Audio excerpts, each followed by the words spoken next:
Parasurama, satisfied with the outcome as it affirmed his own skill and the prowess he had imparted to his disciple, told Amba, "My dear, I have done my best." Bhishma, being my own student, proved to be unbeatable. But Amba, still consumed by her desire for revenge, went to the Himalayas. There, she performed intense penance and won the favor of Lord Shiva. Shiva granted her a boon, promising that she would have the opportunity to kill Bhishma in her next life. Burning with the desire for revenge, Amba set herself on fire, creating a funeral pyre. Her spirit lingered, searching for a chance to be reborn and seek vengeance. Meanwhile, Vichitravirya died young due to his excesses, leaving his queens, Ambika and Ambalika, without children. Queen Satyavati had married the elderly King Santanu, hoping that her own children would rule Bharatavarsha. But her hopes were dashed when her children died before her.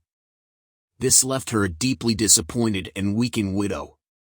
Seeing her dreams crumble, she turned to Bhishma and urged him to marry and have children to keep the royal lineage alive.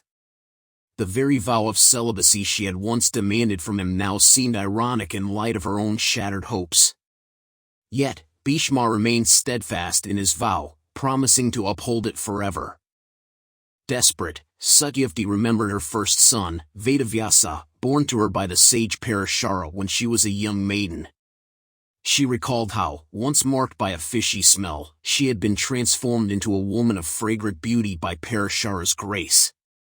Now, Vyasa, a towering sage with deep wisdom and a radiant presence, appeared before her. He greeted his mother and waited for her instructions. Without needing any introduction, Vyasa was told by Satyavati to father children with Ambika. When Vyasa entered Ambika's chamber, she shut her eyes at the sight of him. Vyasa informed Satyavati that Ambika would bear a son who would be powerful but blind. The following night, Ambalika was instructed to welcome Vyasa without closing her eyes. She complied but looked pale and fearful. Vyasa told Satyavati that Ambalika's child would be brave but also pale. Satyavati then asked Ambika to receive Vyasa once more, hoping for a child with no flaws. However, Ambika, instead of meeting Vyasa herself, sent her maid dressed in regal attire to receive him. The maid welcomed Vyasa with all due respect and honor. Dhritarashtra was born blind, while his brother, Pandu, was pale.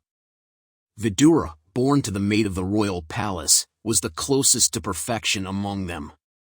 Vidura was the earthly incarnation of Yama, the god of righteousness. Yama had come to earth due to a curse from sage Mandavya, who was wrongfully punished. Mandavya was a revered sage who had achieved mental peace through yoga. One day, while he was deep in meditation near his hut, some robbers, chased by the police, sought refuge in his ashram, thinking it was a safe hiding place.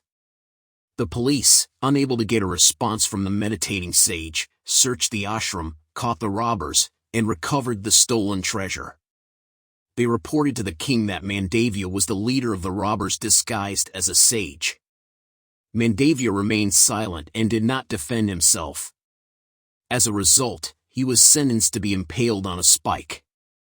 Despite the agony, Mandavya endured his punishment with remarkable composure due to his yogic powers. As he was suffering, other sages came to him, hoping to discuss important spiritual topics before he died.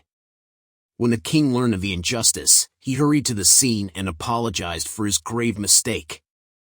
Mandavya was freed, and the sages agreed that the king and his officials had acted according to their knowledge and duty. Mandavya then went to Yama, the lord of Dharma, and questioned why he deserved such a harsh punishment. Yama explained, every action, whether good or bad, has its consequences. This is the law of karma. Mandavya insisted on a clear answer. Yama told him, you tormented birds and insects as a child, which is why you face this punishment. Mandavya argued that childhood mistakes should not warrant severe punishment and asked Yama to understand human life better. Yama agreed to his request and said that Mandavya would be born on earth again to gain the necessary experience.